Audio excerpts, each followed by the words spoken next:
Shalom keluarga Saat Teduh yang saya sangat-sangat cintai dan kasih dalam Tuhan. Selamat datang dalam hadirat Tuhan bersama-sama.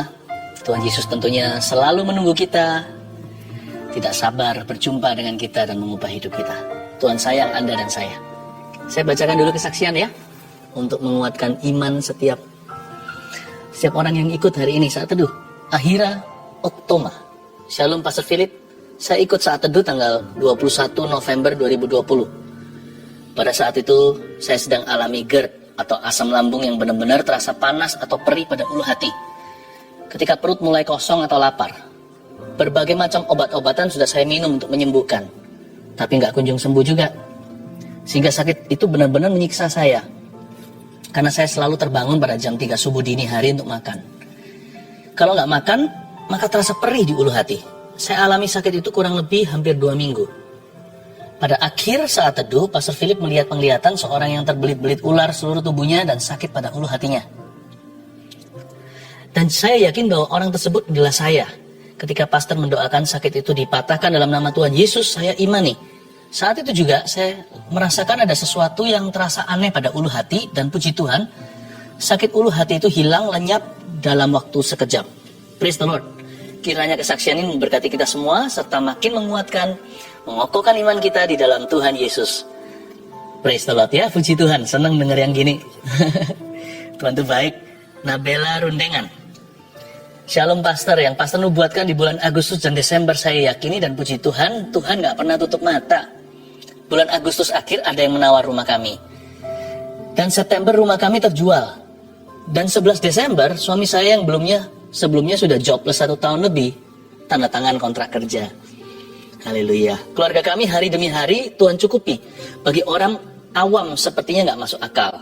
Kadang saya dan suami pun bingung. Karena Tuhan terlalu luar biasa, huruf besar semuanya, Tuhan luar biasa.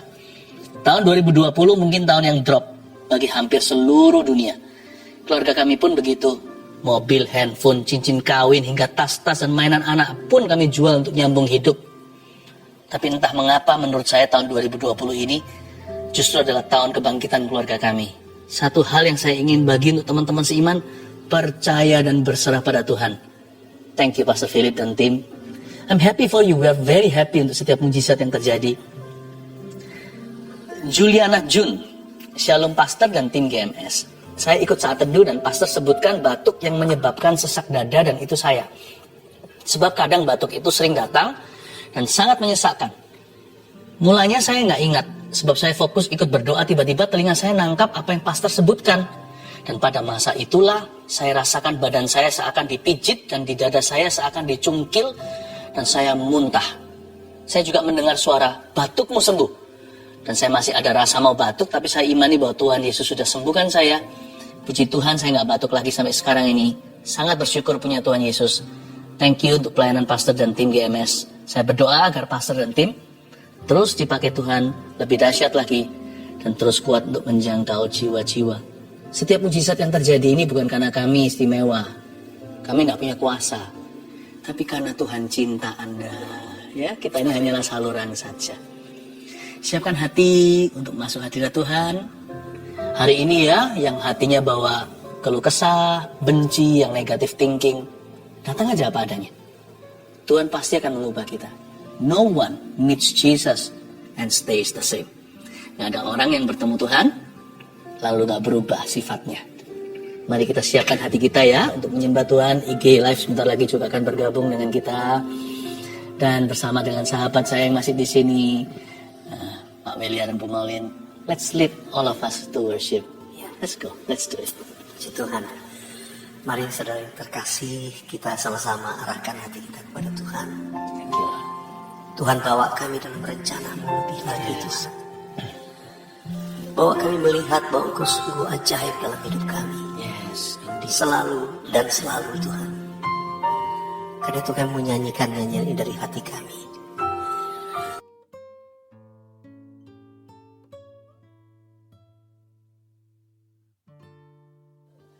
Selamat malam semua, apa kabar? Shalom, shalom. Dan kalau yang nggak live nanti menyaksikan video ini, di jam berapapun Anda menyaksikan ini, Tuhan ada di situ. Ya, Kita mulai dengan kesaksian seperti biasanya. Live chat juga sudah buka. Ini kan YouTube Live. Anda bisa sampaikan permohonan doa. Mulai sekarang bisa komunikasi dengan kami. Tim sudah ready. Saya bacakan dulu kesaksian. Ini dari kesaksian saat teduh yang lalu. Yang ini namanya Indah. Bulan Juli salah satu saat teduh, Pastor Philip bernubuat bulan Agustus adalah bulan titik balik. Akan ada deal-deal yang dari Tuhan. Akan ada jabat tangan sebagai tanda kesepakatan. Saat itu saya menerima dengan bingung. Bagaimana caranya ya Tuhan, dalam waktu dekat ada rumah kami yang bisa deal. Usaha suami saya di dunia properti pengembang. Dan saya adalah agen properti. Akhir Juli kira-kira tanggal 28. Ada deal harga dan kami diberi DP salah satu rumah kami. Dan tepat bulan Agustus tanggal 6 kami ada jabat tangan di notaris. Transaksi jual beli. Seperti yang dinubuatkan Pastor Philip. Kemudian Pastor Philip doa minta perpanjangan waktu sampai bulan September. Dan benar-benar luar biasa Tuhan itu. Di akhir September kami deal harga lagi satu rumah yang lebih kecil. Dan tanggal 12 Oktober kemarin kami jabat tangan sekali lagi di notaris untuk pelunasan rumah.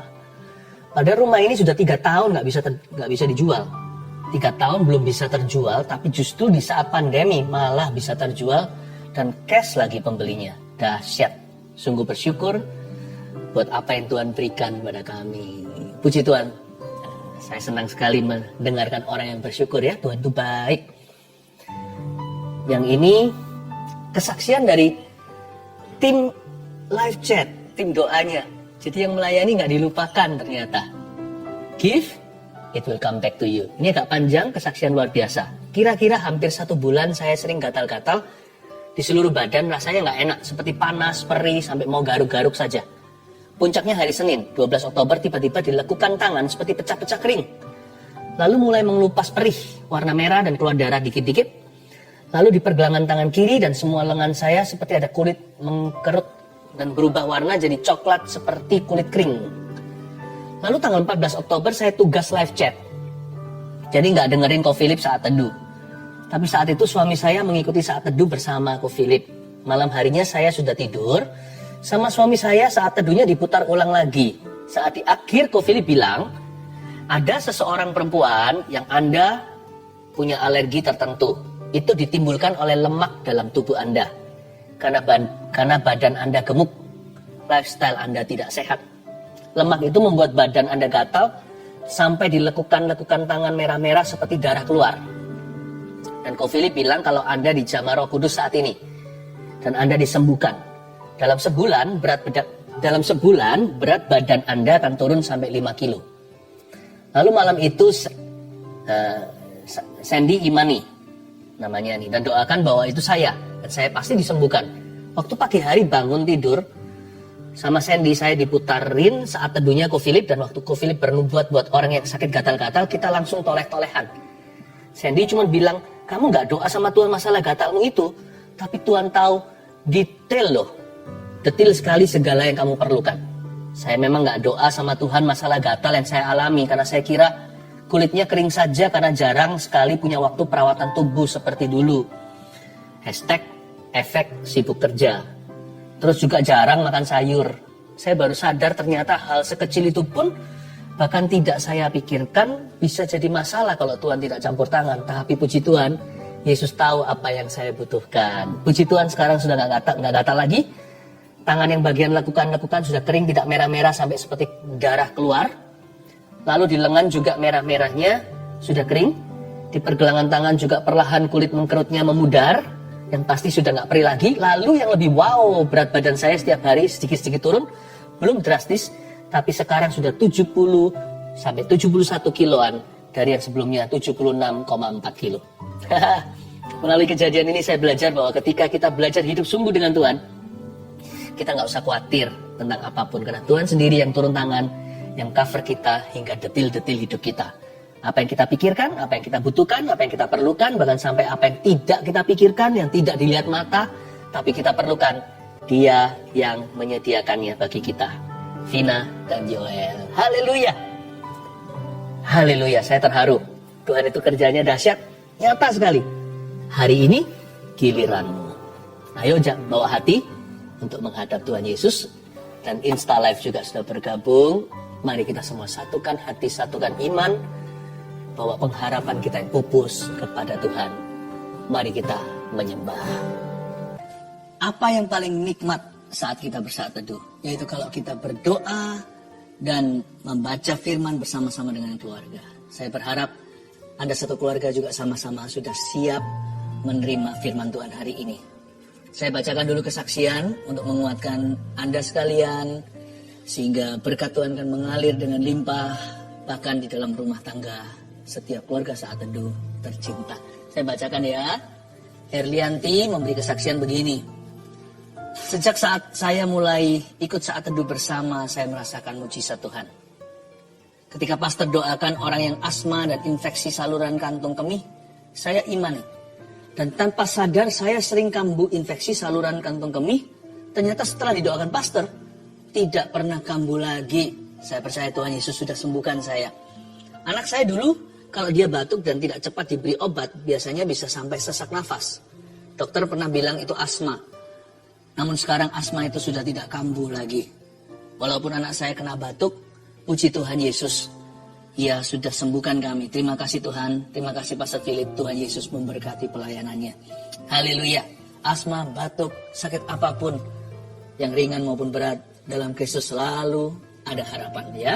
Ibu Linda, saya didiagnosa positif COVID-19 di awal Juni 2021. Awalnya, saya tidak merasa gejala apa-apa. Ketika saya konsultasi dengan dokter penyakit dalam, tidak ditemukan tanda-tanda penyakit COVID-19 itu. Dan saturasi saya pun baik-baik saja. Namun rasa takut dan sakit serupa mah itu selalu muncul saat subuh. Sakit sekali rasanya, sampai-sampai saya kesulitan untuk bernafas. Suami saya yang berbeda kepercayaan mulai mendoakan saya dan meminta saya mempercayai keyakinannya. Namun saya menolaknya dan tetap teguh percaya bahwa Tuhan Yesuslah satu-satunya juru selamat. Suatu hari ketika saat saya menyaksikan saat teduh bersama, Pastor Philip Mantova bernubuat tentang seorang ibu yang minum obat penenang dan obat mah, ibu itu akan sembuh total. Saya dikuatkan dan beriman bahwa hal itu adalah nubuatan untuk saya. Semenjak hari itu, rasa sakit dan kekhawatiran berlebihan itu perlahan-lahan hilang. Dan saya sudah jarang minum obat lagi. Jiwa saya makin dikuatkan, terutama melalui persekutuan dalam CG. CG di sini sel group ya. Banyak orang memiliki masalah jauh lebih pelik dari saya, tapi kami semua dapat tetap saling menguatkan. Saya percaya hanya Tuhanlah andalan saya. Haleluya. Bukan hanya disembuhkan, tapi juga memperoleh komunitas rohani yang saling menunjang. Puji Tuhan ya, saya berdoa juga keluarga saat teduh tidak ada satupun yang yatim piatu rohani. Semua akan menemukannya. Saya percaya Tuhan memberi kita rumah, bukan hanya di sorga, tapi juga di bumi ini. Yaitu saudara seiman yang peduli. Elita Siregar. Shalom, saya seorang ibu rumah tangga yang selama 10 tahun dipercayakan Tuhan merawat seorang anak cerebral palsy. Selama 10 tahun itu pula saya terus melanjutkan kuliah. Bukan untuk berkarier, melainkan untuk meneliti anak saya. Pada 7 Juli 2021, anak saya meninggal. Saya hampir depresi. Saya merasa semua yang saya lakukan dan harapkan sia-sia dan ingin mati menyusul anak saya. Dalam kedukaan yang dalam tanpa sengaja tayangan ulang siaran saat teduh bersama tentang bebas dari depresi muncul di YouTube. Saya skip, tapi muncul lagi dan lagi. Tanpa minat saya klik dan menonton tayangan itu. Di luar dugaan, firman yang disampaikan saat itu mengubah sikap hati saya. Saya kembali bangkit karena Tuhan belum selesai dengan saya. Kemudian saya ikut ujian CPNS pada tanggal 25 Desember 2021 dan dinyatakan lulus sebagai dosen di salah satu universitas negeri di Depok, Jawa Barat. Saat ini saya yang dahulu hanya seorang ibu rumah tangga telah mulai mengajar di tempat yang baru dan hingga saat ini saya adalah jemaat saat teduh bersama Pastor Philip. Haleluya. Puji Tuhan ya, saya hatinya berbunga-bunga kalau mendengarkan kesaksian seperti ini. Ingin segera mencium kaki Yesus dan berkata terima kasih, semua adalah karena perbuatanmu. Kalau orang lain ditolong, keluarga kita juga. Mari kita masuk ke hadirat Allah. Come on guys, let's worship Jesus together. We can't thank you enough. Tidak bisa kami cukup berterima kasih. Hati kami berhutang budi selama-lamanya. Dalam kekekalan pun kami tidak bisa bayar seluruh pengorbananmu. Terima kasih Yesusku. Dengan rendah hati kami datang meminta agar Tuhan mengubahkan hati setiap kami. Dan Tuhan Yesus sampaikan firman-Mu tajam seperti pedang bermata dua dan mengubahkan kami dari dalam. Sehingga kami menjadi seperti Engkau dalam segala sesuatu. Hidup kami dipenuhi kasih, bukan dipenuhi benci. Terima kasih Yesus, kami mengasihi-Mu. Sembunyikan hamba di balik salib-Mu. Sampaikan sabda-Mu. Dalam nama Yesus. Amin. Amin. Puji Tuhan. Kasih Tuhan. Waktu kita masuk hadirat Tuhan. Itu betul-betul tiada duanya. Semoga hati Anda dan saya hari ini kenyang dengan kasih. Jangan diisi dengan benci. Mari kita hidup dalam sebuah kehidupan yang hatred free. Karena kalau kita itu hidup tanpa benci, hidup kita itu bahagia sekali.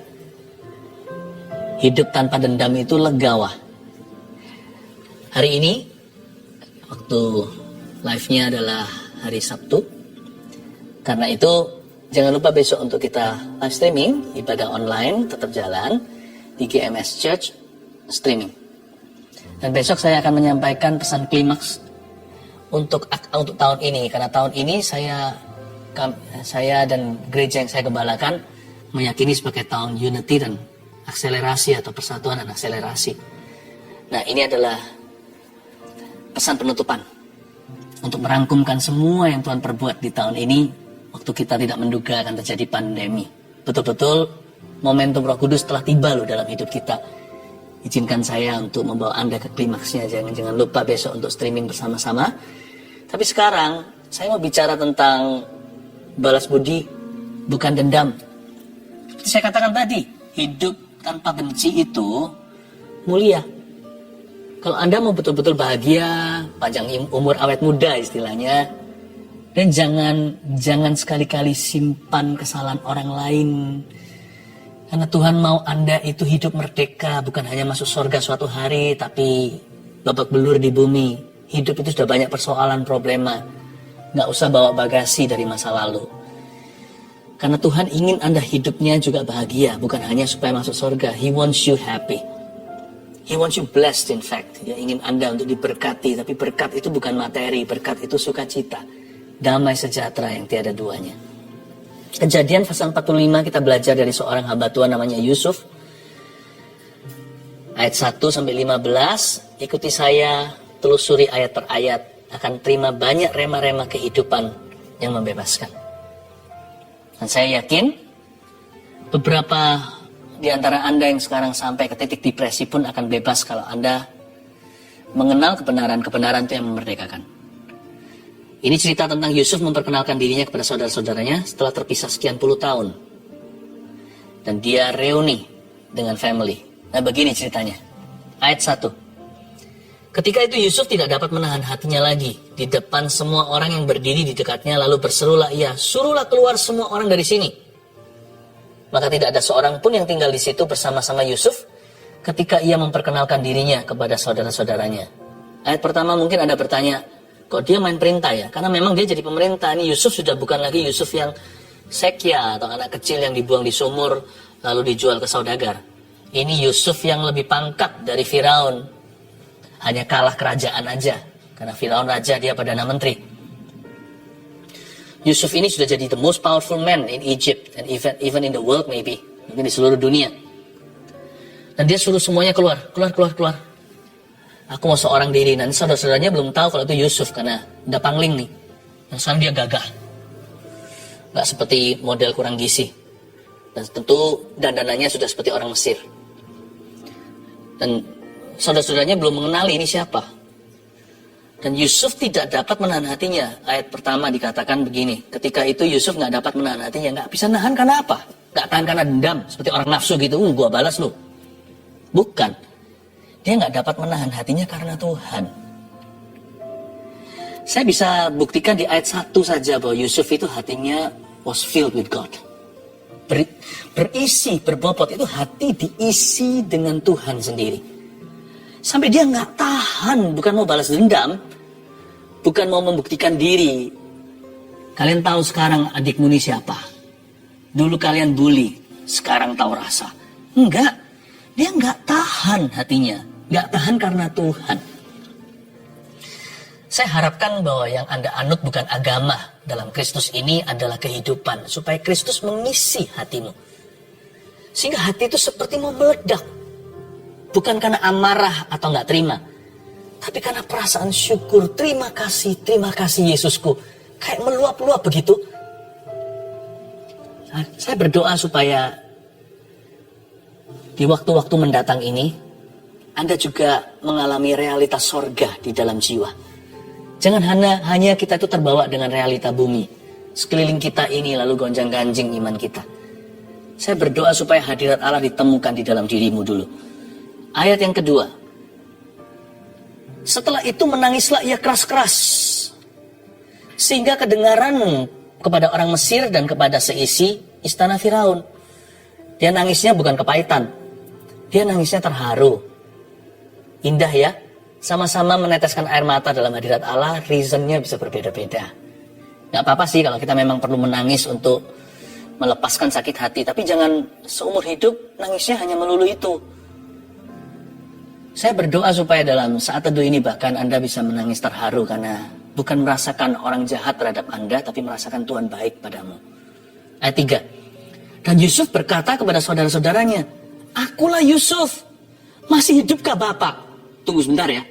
Ngeri ini buat saudara-saudaranya. Mati kami, mati aku.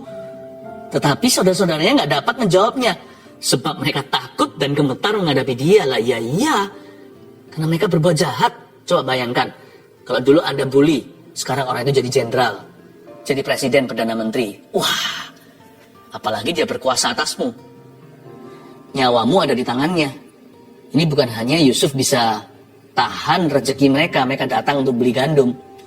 Yusuf juga bisa tangkap mereka. Mereka ketakutan. Tapi lihat Yusuf ya.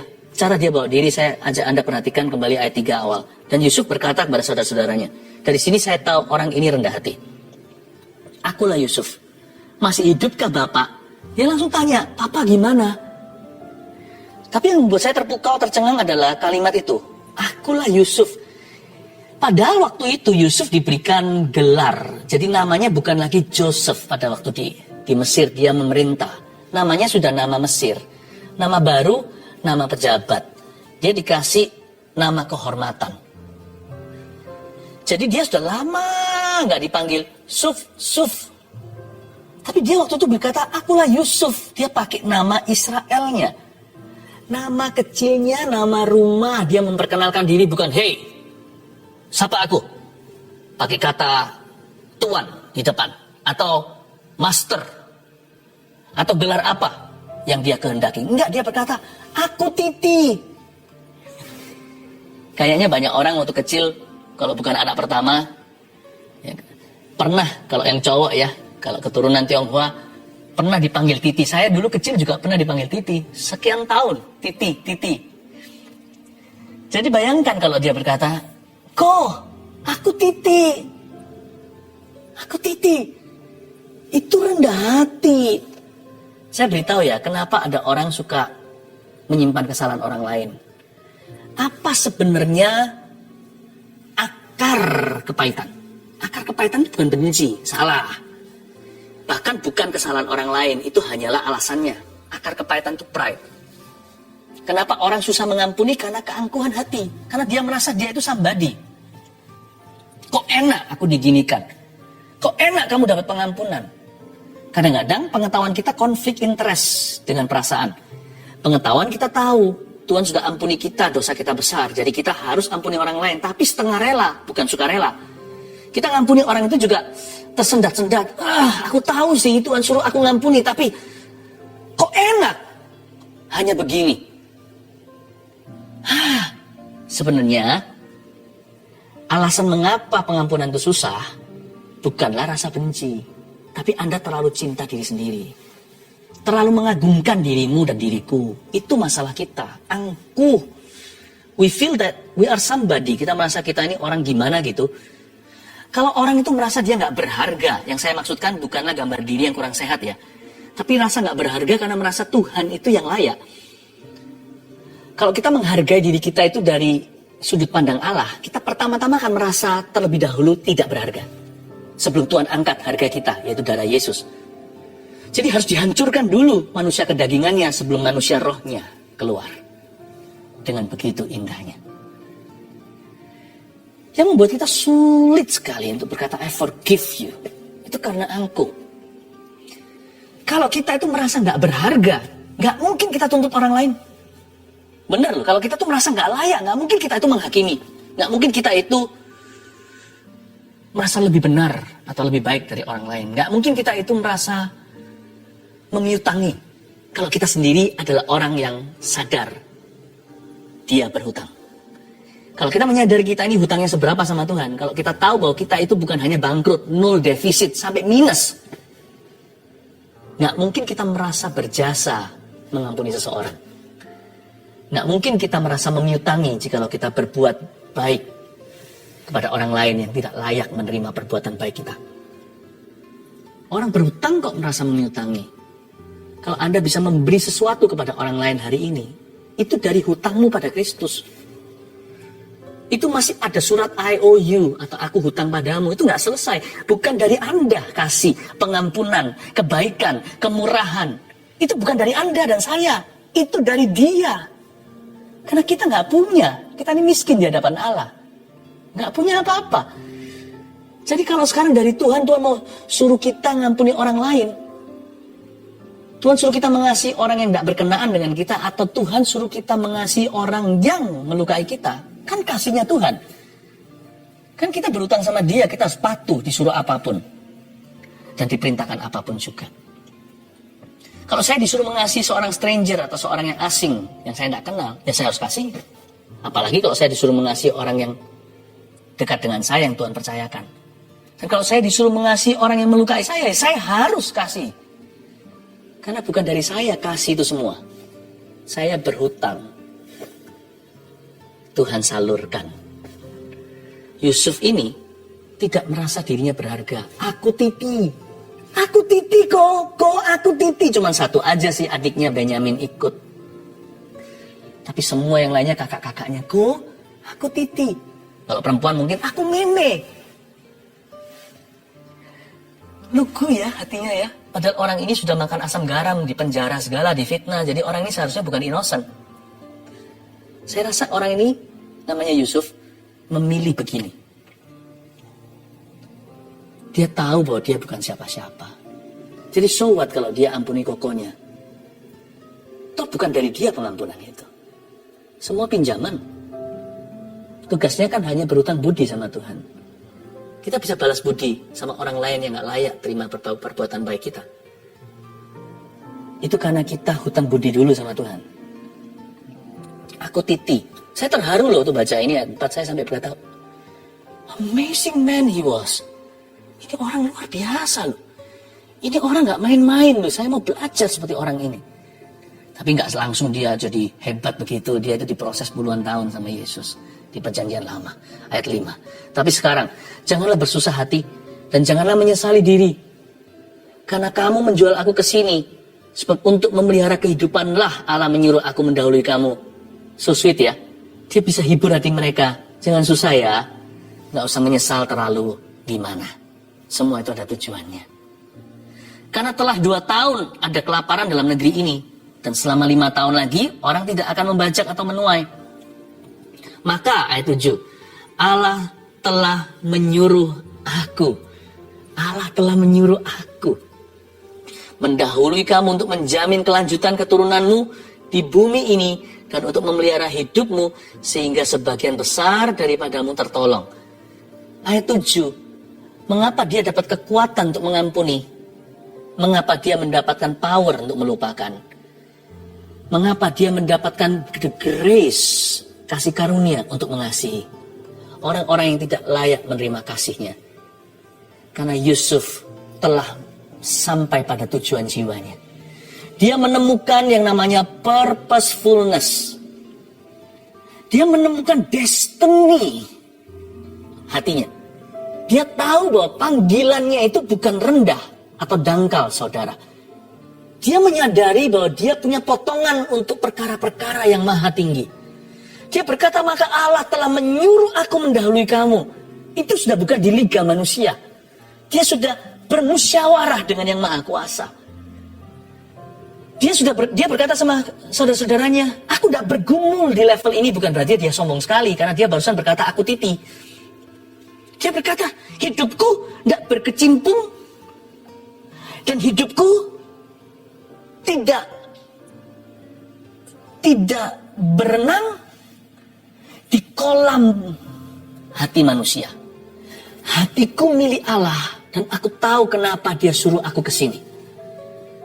Hidupku tidak berada di taraf apa yang dipikirkan oleh dunia. Allah yang menyuruh aku. Dia berkata, that's my purpose. Saya kadang-kadang mikir ya, kenapa kita itu terkadang dikecewakan sama orang. Dibutuhkan sesekali pil yang sangat pahit untuk menghancurkan pride kita. Saya tidak berkata bahwa Tuhan utus orang-orang itu untuk melukai kita, ya enggak. Lalu Tuhan kirim orang lain untuk merugikan kita. Tuhan nggak pernah berbuat jahat. Tapi Tuhan bisa pakai apapun juga, baik yang baik maupun yang kelihatannya buruk, untuk mendatangkan kebaikan. Hal-hal tertentu kalau Tuhan izinkan, jikalau itu hasil akhirnya adalah untuk menghancurkan pride-mu dan pride-ku, maka seringkali ujiannya adalah mengampuni. Kalau kita lulus, pride-nya jatuh. Kalau kita gagal, kalau kita mau balas dendam, pride-nya berhasil. Maka kesombongan itu menang atas hidupmu. Sometimes kadang-kadang saya pikir, ada jalan rute yang agak sedikit tidak langsung tapi lewat transit. Kenapa Tuhan izinkan ini dan itu yang begitu sakit? Ternyata saya ngerti. It takes a lot to kill Philip Mantova's pride. It takes a lot to kill your pride. Dibutuhkan banyak hal, beberapa hal, beraneka ragam hal untuk membunuh rasa angkuhku, rasa angkuhmu. Sebut sendiri nama sendiri di sini. Dibutuhkan apa? Anda yang tahu kan, apa yang Anda gumulkan untuk menghancurkan keangkuhan. Siapa nama Anda? Jeffrey. Untuk menghancurkan keangkuhan Yuvita. Jadi jangan pernah kita itu berkata, Tuhan kenapa kau izinkan ini terjadi? Why? Ternyata ya, ada pepatah berkata begini dan kita sering gak setuju. Akhir sesuatu tidak bisa menghalalkan segala cara. The ends cannot justify all means. Tapi ternyata kalau saya lihat sebaliknya, kalau tujuan akhirnya itu menghancurkan dan membunuh pride-mu dan pride-ku, kadang-kadang Tuhan akan halalkan beberapa cara. Izinkan beberapa hal yang menyakitkan dalam kehidupan kita, because that's the only language our pride understands. Itu satu-satunya mungkin bahasa yang kesombongan kita mengerti dan pahami. Hanya demikianlah kesombongan itu mempan. Hanya obat tertentu yang kita minum, pil pahit, yang akan bisa menyembuhkan. Yang lainnya nggak mempan tuh, kasih berkat juga begitu. Tapi kalau yang ini satu ini, aku nggak bisa ampuni orang itu. Itu tetanggaku atau eksku atau pasanganku, suamiku, istriku. Bukan berarti Tuhan yang suruh dia selingkuh, enggak. Tapi kalau Anda masih rasakan susah mengampuni, berarti masih ada pride di dalam hati. Kalau Anda susah untuk memaafkan, berarti masih ada kesombongan. Itu sajalah termometer, itu saja ininya apa namanya, takaran atau ukuran barometernya. Sometimes I understand Tuhan menghalalkan hal-hal tertentu yang kita nggak bisa terima dalam hidup ini demi supaya tujuan yang lebih mulia. Ayat yang ke-8. Jadi bukanlah kamu yang menyuruh aku ke sini, tetapi Allah. Dialah yang telah menempatkan aku sebagai bapak bagi Firaun. Lihat pangkatnya. Dan Tuhan atas seluruh istananya dan sebagai kuasa atas seluruh tanah Mesir. Ayat 8 awal garis bawahi kalimat, jadi bukanlah kamu yang menyuruh aku ke sini, tetapi Allah. Jadi sekarang saya kasih lagi satu kata-kata hikmat. Jadi bukanlah kamu yang menyuruh aku, koko-kokonya ini. Bukan kamu yang menyuruh aku ke sini. Kamu hanya berbuat sesuatu yang menyakitkan aku, tapi akhirnya aku berada di sana. Atau aku berada di sini hari ini. Allah yang menyuruh aku datang. Caranya aja dihalalkan, tapi itu sih dosamu. Tapi aku sudah ampuni. Tapi apapun juga, Tuhan akhirnya mengizinkan saya berakhir di sini untuk kebaikanmu. Allah yang menyuruh aku. Lawan katanya, dendam itu apa? Kenapa Yusuf ini berbesar hati? Why he was the greater man? The bigger person. Kenapa dia itu orang yang lebih besar di dalamnya? Kok bisa ya dia kalahkan dendam? Karena dia tahu antibiotiknya untuk mengalahkan dendam itu sendiri adalah kasih. Lawan kata dendam itu bukan sekedar kasih. Saya tambahkan sesuatu ya. Lawan kata dendam itu justru adalah visi. Kalau kasih sih setiap orang struggle ya. Kita merasa kita ini takarannya nggak cukup. Saya nggak punya kasih seperti itu. Kadang-kadang kita sudah saking nggak tahannya kita berkata, aku bukan Tuhan. Udah, jangan suruh aku mengampuni kali ini. Aku bukan Tuhan yang maha kasih. Oke. Tapi kenapa Yusuf berhasil mengalahkan dendamnya? Karena dia mengerti bahwa lawan kata dendam itu sendiri adalah visi. Dia berkata, jadi bukan kamu yang menyuruh aku ke sini. Allah yang bawa aku kemari. Hidupnya punya visi lebih tinggi. Menurut saya itulah vaksinasinya terhadap perasaan benci. Saya jadi ingat waktu dalam hidup saya sendiri ya. Sekarang kalau saya kembali refleksi. Waktu saya bertumbuh menjadi orang dewasa dari kanak-kanak, saya berkali-kali dan keluarga saya juga dikecewakan oleh hamba-hamba Tuhan alias pendeta-pendeta. Karena saya mikir ya, kenapa ya? Tentunya Tuhan tidak suruh mereka lah. Mana mungkin Tuhan itu utus hamba Tuhan gadungan? Enggak. Tapi saya ngerti sekarang, itulah vaksinasi saya. Gara-gara kejadian-kejadian itu, saya divaksin. Kadang-kadang alat penangkal bisa ular itu sendiri. Kadang-kadang dimasukkan cairan yang merupakan racun itu, tetapi sudah dikelola oleh laboratorium sehingga menjadi kekebalan di tubuh kita. Makanya kalau kita divaksinasi kadang-kadang ada beberapa anak kecil yang sakit panas. Karena dia terima dulu kumannya untuk melawan kuman kemudian. Saya kadang-kadang mikir ya, Tuhan itu mau ngasih visi apa di hidup saya? Kenapa Tuhan izinkan ini itu dalam biografi atau dalam sejarah hidupku? Kenapa dikecewakan oleh hamba-hamba Tuhan? Pendeta segala. Mungkin inilah visi saya. Supaya saya dikasih kekebalan terhadap kekecewaan terhadap Tuhan. Jadi saya nggak bisa kecewa dengan Tuhan. Saya nggak bisa kecewa dengan umat Tuhan. Taraf lebih tinggi hamba Tuhan aja pernah kecewakan saya kok. Mana bisa saya kecewa dengan umatnya? Mana bisa saya kecewa dengan Tuhannya? Suatu persoalan perjalanan panjang membentuk saya hingga kemari. Bukan kamu yang menyuruh aku di sini karena anugerahmu. Selain itu juga supaya saya jangan jadi seorang hamba Tuhan yang mengecewakan. Ini aku gak mau jadi yang kayak gituan. Aku gak mau jadi yang gadungan, aku mau jadi yang sejati. Tuhan, jadikan aku hamba yang berkenan. Semua kejadian itu membuat saya sanggup mengucapkan doa itu setulus-tulusnya dan keluar dari hati dan pengalaman hidupku. Thank you Lord. I'm here because of your love. Aku mau jadi hamba Tuhan yang berkenan. Jadi lawan kata dendam itu apa? Visi. Do you have a vision for your life? Kalau enggak, susah lo ngampuni. Susah lepaskan dendam. Pasti ingat kesalahan orang lain di masa lalu. Susah move on dari apapun. Kenapa? Hidupnya enggak looking forward, tidak menuju ke sesuatu. Hidupnya berputar-putar di padang gurun dan mati di situ. Lawan kata dendam adalah visi.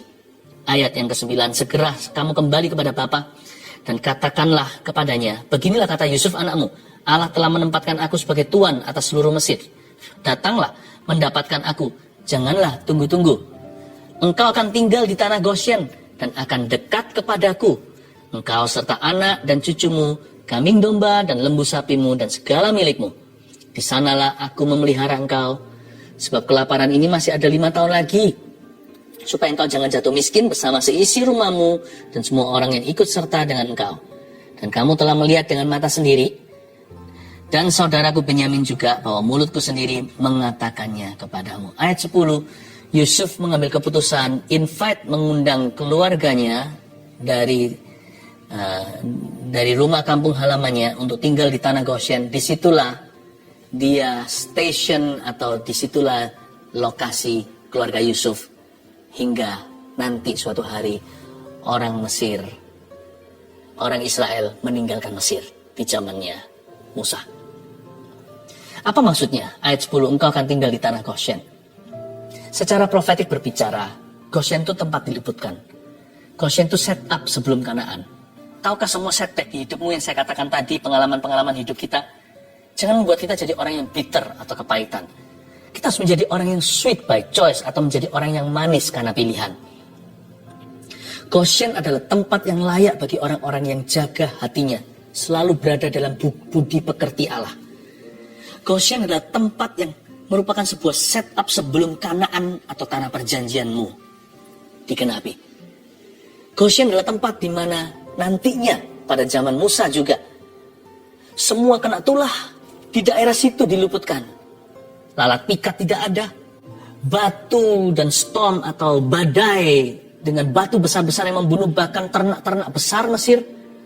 Orang Israel nggak ada satupun kambing dombanya mati. Goshen adalah tempat peluputan. Dekat tanah perjanjian. Dari situ nggak lama setelah itu keluar. Cepat sekali Laut Merah dan sebagainya lalu masuk ke tanah Kanaan. Do you know that? Orang yang balas budi bukan dendam. Lokasinya strategis untuk diluncurkan ke dalam janji. It is the most strategic location. Itu kalau hari ini di New York mungkin Manhattan. Ini kalau di kota-kota besar mungkin di daerah-daerah utama. Per meternya berapa. Itu daerah-daerah yang paling mahal. Lokasi paling strategis, bisnis paling ramai di sana. Disitulah paling ramai berlalu lalang janji-janji Tuhan. Yang akan seperti anak panah ditabung dan di tangan pahlawan. Pastikan hati Anda di posisi itu. Balas budi bukan dendam. Don't live in hatred, jangan tinggal dalam benci. Yesus berkata, kau harus tinggal dalam kasihku. Kasihku tinggal di dalammu. Ayat yang ke-13, sebab itu ceritakanlah kepada Bapa segala kemuliaanku di negeri Mesir ini dan segala yang telah kamu lihat. Kemudian segeralah bawa Bapa kemari. Apakah di ayat 13 Yusuf menyombongkan hati? Enggak. Dia memang suruh sama saudara-saudaranya untuk beritahu sama bapak Yakub bagaimana dia sekarang sudah menjadi orang yang mulia. Ini bukan sok-sokan. Karena ayat 13 dimulai dengan kata sebab itu. Ada sebabnya mengapa kamu harus cerita sama papa kemuliaanku di Mesir. Yusuf ini tetap Yusuf yang rendah hati yang berkata aku titi. Dia ini mengatakan kamu sampaikan kalau aku sudah jadi mulia itu untuk kebaikan keluarganya supaya papanya mau pindah nggak mati kelaparan di sana. Jangan pernah ya sedikit rema tambahan. Kalau kita memang harus membanggakan sesuatu, pastikan itu untuk kebaikan orang lain. Jangan beri kesombongan itu makan. Kesombongan kita atau pride itu bisa makan dari mulut kita, perkataan yang tidak kita jaga. Careful. Lebih baik kita speak lowly of ourselves. Lebih baik kita bicara rendah kalau terhadap diri sendiri. Kalau orang lain tinggikan nggak apa-apa. Kalau diri sendiri rendahkan. Dan itu semua adalah sesuatu yang challenge dan tidak mudah bagi kita semua termasuk saya sendiri masih belajar. We better speak lowly. Tapi di sini Yusuf berkata, kamu beritahu sama papa. Supaya papa mau pindah. Beritahu kalau aku oke. Yusuf bisa tanggung semuanya. Titi bisa tanggung semua makannya. 5 tahun ke depan, you're my responsibility. Don't worry. Seumur hidup aku akan jaga kamu. Sekarang aku sudah mampu. Ayat 14-15 lalu selesai. Lalu dipeluknya lah leher Benyamin. Adiknya nih. Dan menangislah ia. Dan menangis pula lah Benyamin pada bahu Yusuf. Yusuf mencium semua saudaranya itu dengan mesra. Dan ia menangis sambil memeluk mereka. Sesudah peluk-pelukan dengan adiknya. Karena dia satu mama. Yang lainnya kan beda ibunya. Sesudah nangis-nangisan dengan Benyamin, peluk-pelukan Reuni. Sesudah itu barulah saudara-saudaranya bercakap-cakap dengan dia. Ada sebuah janji ya, redemption time will come. Orang-orang yang menjaga hatinya dalam kasih akan selalu ada saat penebusan terjadi. Yang saya maksudkan bukan Kalvari 2000 tahun lalu. Yang saya maksudkan penebusan dengan P huruf kecil. Akan ada pemulihan terjadi. Akan ada masa reuni. Ada masa di mana nanti semua kesalahan lalu itu seperti tiada berarti. Waktu Tuhan melawat keluargamu. Selalu ada janji. Time of refreshing. atau waktu penyegaran akan tiba bagi mereka yang hidup dan hatinya dijaga dalam kasih Allah. Hidup tanpa benci, hidup tanpa dendam. Orang seperti itu sedang menuju kepada janji Tuhan dikenapi, dan salah satu janji itu adalah pemulihan hubungan. The time will come when you will be glorified with Christ, not someday. Bukan suatu hari nanti di sorga Anda akan dimuliakan dengan Kristus. Di hidup ini, Tuhan akan nyatakan kemuliaannya. Saya nggak tahu caranya gimana, tapi orang benar akan mengalami kemenangan. Karena itu jangan hidup dalam benci, karena itu salah. Hiduplah dalam kasih.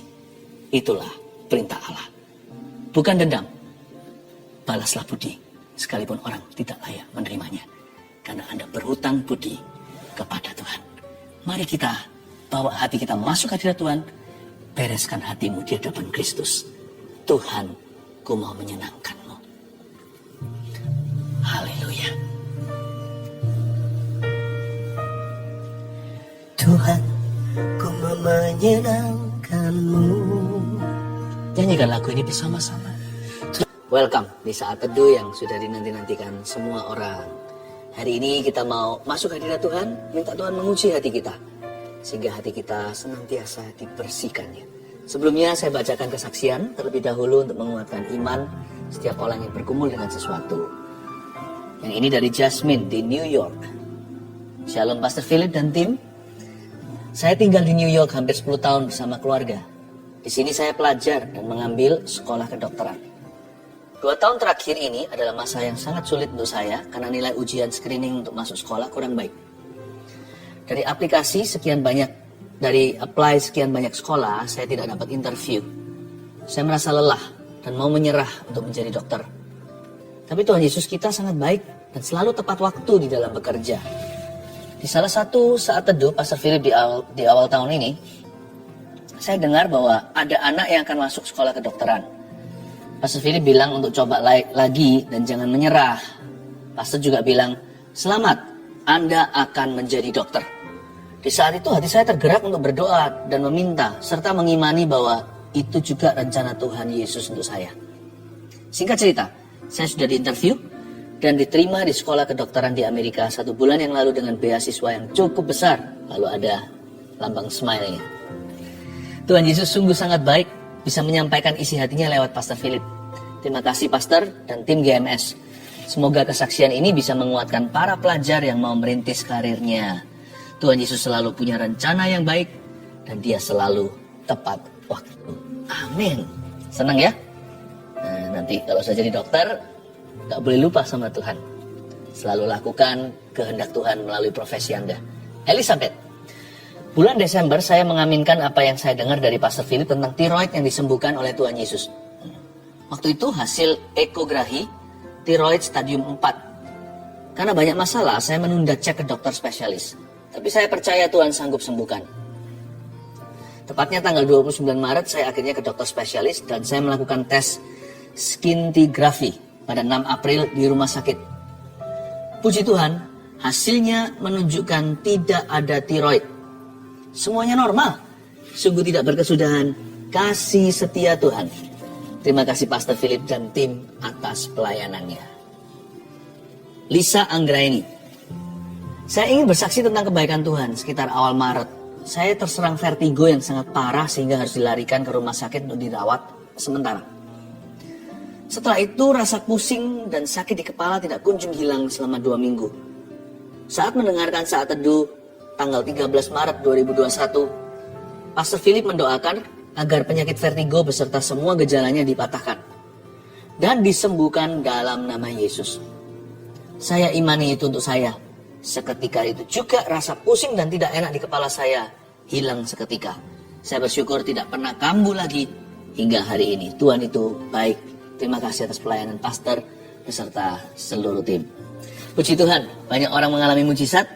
Mari kita doakan hari ini giliran Anda yang menanti-nantikannya. Tapi sebelumnya, mari bawa hati kita. Biar Tuhan selidiki, biar Tuhan murnikan, dan biar Tuhan menjamahnya.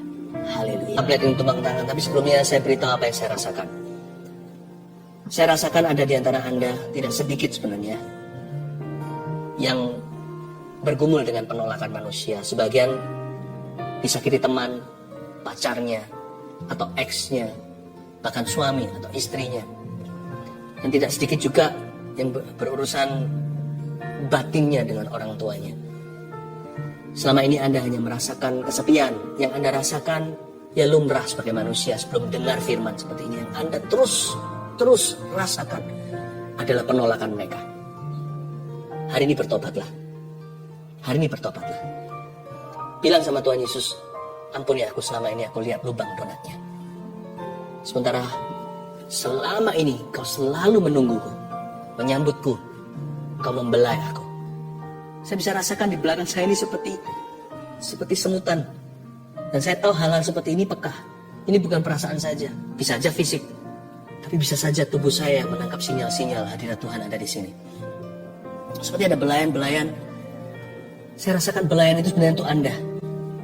Saya hanya menjadi kepanjangan lidah.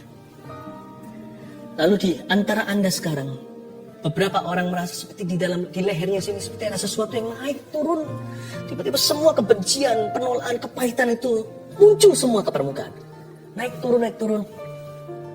Seperti ada sesuatu yang mau dikeluarkan, seperti mau muntah. Di sebelah sini, naik turun. Anda merasa Anda adalah anak tertolak. Anda merasa Anda adalah istri tertolak. Ayo cepat-cepat sekarang berdoa. Kalau itu adalah Anda. Sekarang ulurkan tangan ke depan aja sambil saya pegang tablet ini dan sekalian mendoakan untuk semua orang. Ulurkan ke depan. Tuhan Yesus.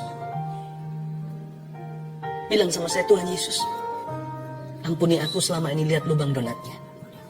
Mulai hari ini yang kurasakan adalah kasih-Mu, bukan penolakan manusia. Yang kurasakan adalah penerimaan Allah. Terima kasih Engkau sayang padaku. Aku tidak mau berhubungan lagi dengan roh kepahitan ini dan roh penolakan ini. Aku putuskan di dalam nama Yesus. Aku perintahkan setiap roh penolakan untuk meninggalkan orang-orang itu sekarang. Di dalam nama Yesus Kristus. Keluar. Di dalam nama Tuhan Yesus Kristus. Tinggalkan orang-orang yang kau jajah bertahun-tahun ini. Kau roh penipu, roh najis, roh kepahitan, roh penolakan yang naik turun di leher orang itu. Seolah-olah semua gelembung itu keluar, semua memori itu datang. Aku perintahkan di dalam nama Yesus untuk kau meninggalkan mereka. Dan jangan pernah kembali, jangan ganggu mereka lagi. Karena mulai hari ini, mereka akan merasa dikasih. Dan orang-orang ini akan bertumbuh dalam kasih karunia. Terimalah roh pengampunan, ampuni setiap orang yang melukaimu. Sembari Anda minta ampun sama Tuhan, karena tidak jarang Anda yang melukai orang. Tapi sekarang terimalah pengampunan, sambil terus semuanya diulurkan tangan, diangkat tangannya. Dan permohonan doa terus masuk tablet yang saya pegang dan juga dipegang oleh tim saat ini. Oh Tuhan, terima kasih. Oh Ramakapataka Maya Ramataka. Roh Kudus jamah, Kau mengasihiku. Tetap diulurkan tangannya. Roh Kudus akan minister to you. Lebih dari yang kuduga, bahkan bisa aku. Thank you Lord. Tiada menyadarinya, Kau sentuh hatiku dengan kasih yang sempurna. Kau menyayangiku lebih dari yang saudara-saudara yang mau berdoa untuk memperoleh keturunan yang selama ini belum diberkati dengan momongan, Anda letakkan, kalau suami istri di sini, kalau Anda sama-sama saat teduh, please gandeng tangan. Mama atau sang istri bisa pegang ke perutnya sebagai simbol aja kekandungannya, atau bisa bergandengan tangan dengan pasangannya. Tuhan Yesus, hamba berdoa. Simpel saja doa, tidak seperti orang Farisi yang bertele-tele. Aku berdoa untuk momongan yang dari Engkau, yang terbaik dari yang pria maupun yang wanita, dari suami maupun istri. Ya Tuhan Yesus, Kau titipkan ke dalam kandungan itu. Hamba berdoa di dalam nama Yesus untuk bibit unggul, benih-benih yang ilahi, ya Tuhan. Keturunan-keturunan yang diberkati. Ingatlah mereka ketika hari ini suami istri ini berdoa. Ingatlah mereka. Ku berkati di dalam nama Yesus kehidupan di dalam sang suami, dalam tubuh sang suami. Benih di dalam diri sang suami. Dan ku berkati kandungan di dalam tubuh sang istri. In Jesus name. Mulai sejak saat ini Tuhan akan membuka tingkap langit dan mendengarkan doa ini dan menjamah. Letakkan tangannya semuanya. Ada seorang anak yang baru saja ulang tahun 4 tahun. Anda berkata seperti ini, orang tua. Aku percaya nanti ulang tahun ini ada mujizat terjadi. Dia berbicara, tapi sampai sekarang belum berbicara. Waktu kemarin dia ulang tahun. Anda kecewa sekali rasanya kok Tuhan tidak dengarkan doa. No. Yesus datang terlambat untuk membangkitkan 4 hari, ingat. Dia sudah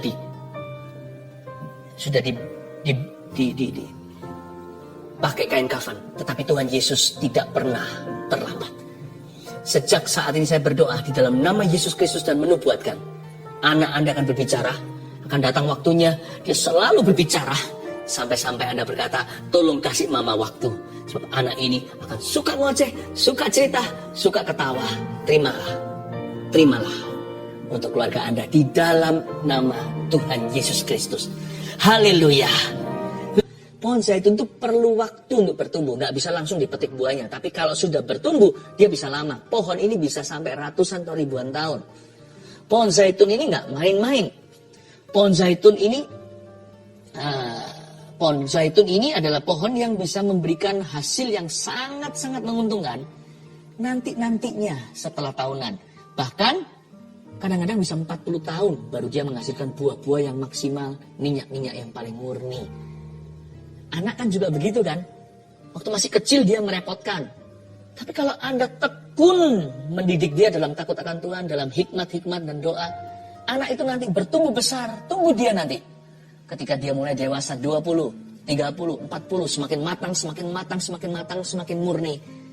Dari dulunya merepotkan, nanti akan membuat hidup Anda ringan. Anak yang bijaksana meringankan hidup ayah ibunya. Anak-anakmu seperti tunas pohon zaitun di sekeliling mejamu. 1, 2, 3. Keluarga yang bahagia itu seperti apa? Yang kepala keluarganya takut mendukakan roh Allah. 2. Yang istrinya penuh kasih dan kaya dalam perbuatan baik. 3. Yang anak-anaknya bertumbuh dalam kebenaran firman. Saya percaya Anda diberkati. Amin. Mari kita sama-sama kembali menghampiri tahta Allah. Haleluya. Saya merasakan dalam roh saya ada sebuah seruan. Saya tahu itu bukan Roh Kudus tapi roh saya. Tapi kalau saya dekat sama Tuhan, saya percaya apa yang diutarakan oleh roh saya pun Tuhan akan dengarkan. Ada kata-kata menjerit begini.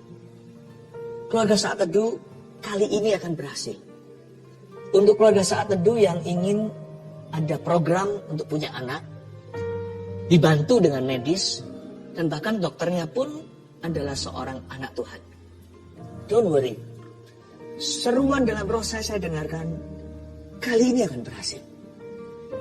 Saya berdoa dalam nama Yesus. Tuhan bisa memberikan lewat mujizat. Tapi kadang-kadang Tuhan memberikan sesuatu yang progresif. Ada waktunya Tuhan memberikan secara supranatural. Juga datang saatnya di waktu kita kadang-kadang. Sesuatu yang alami terjadi lewat pertolongan. Itu pun pertolongan Tuhan. Segala pertolongan itu datang dari Tuhan. Keluarga Saat Teduh yang sedang memprogramkan untuk bayi, kali ini kau akan berhasil. Dalam nama Yesus. Terima kasih Tuhan. Semua orang yang mengharapkan anak juga, yang meminta mujizat. Sekarang juga percaya suami istri yang belum dikaruniai. Tadi waktu saya kasih ilustrasi 9 tahun tadi, ternyata memang ada yang 9 tahun sudah menunggu belum dapat. Dan Anda yang bukan 9 tahun, Anda bisa sama-sama dompleng iman, gak apa-apa. Kita juga ikut. Seperti wanita Sirofenisia, remah-remahnya pun, anjing pun makan dari apa yang jatuh dari meja Tuhan. Saya percaya ini juga untuk saya. Siapapun yang berdoa hari ini untuk keturunan yang belum mendapatkannya sekian lama, mari kita berdoa dalam nama Yesus. Bapak, Aku imani suara bayi di rumahnya pasangan ini. Dalam nama Yesus berikan Tuhan tunas-tunas pohon zaitun di sekeliling meja mereka. Mulai hari ini jangan kasih satu saja, beri lebih Bapa. Dalam nama Yesus Kristus, bahkan akan ada yang mengandung twins, padahal tidak ada sama sekali sejarah anak kembar dalam keluarganya. In Jesus name, dalam nama Yesus. Terima kasih Tuhan. Kami mengucap syukur kepadamu semua yang memasukkan permohonan-permohonan doa lewat live chat dan komentar di kolom komen. Saya berdoa semuanya untuk mengulurkan tangan ya. Kita sama-sama mengulurkan tangan. Dengan demikian kita seperti bergandeng tangan. Bapa, aku tumpang tangan dalam nama Yesus. Hamba minta ya Tuhan mujizat yang dinanti-nantikan untuk mereka. Hari inilah hari yang dijadikan Tuhan. Mari kita bersuka cita di dalamnya Tuhan Bapa yang baik. Aku percaya keluarga Saat Teduh masing-masing memperoleh satu rahmat dari Engkau. Hari ini ketika kami Saat Teduh bersama. Kasih satu rahmat, kasih satu berkat. Dalam nama Yesus. Haleluya, haleluya, amin.